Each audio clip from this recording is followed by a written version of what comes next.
I think it's always kind of a fear, like the ends of my baton are on fire right now. It's terrifying, but you just get over it.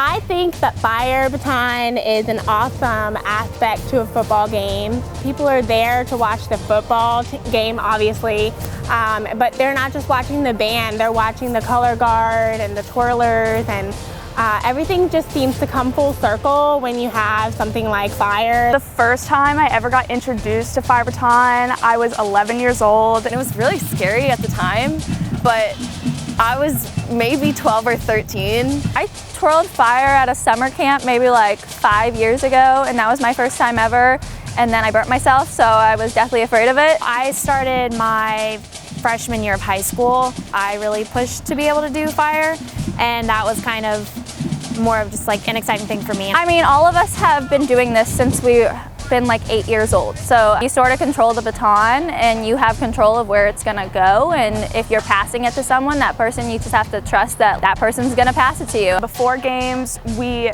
dip them in lighter fluid and wrap them with tin foil on both sides to keep it soaked in.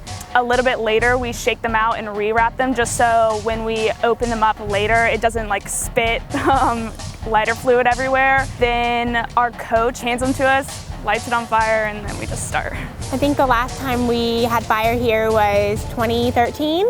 We were very fortunate to do it then. Unfortunately, there was a lot of mix-up with the new fire marshal and the new regulations that we were kind of put on a pause for a little bit. The fire marshals here I think they didn't really know what fire baton was. You hear the word fire and you're like, that's really dangerous. Ugh.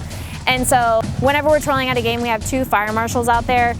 So they have like a fire extinguisher and a fire blanket and that kind of thing, just in case something were to happen. There is twirlers out there who have gotten second-degree burns from like catching in their arm on accident because they don't want to let it drop. And I think if it's going to cause an injury, just let it on the ground. Coach told us we were doing it for the first game, but she told us if anyone did not want to do it, they could go to the other side of the field and twirl without fire. So there was not really pressure to do it or not. Obviously, I wanted to do it. I wanted to be with everyone and experience it, and I sort of just had to get over my fear of it.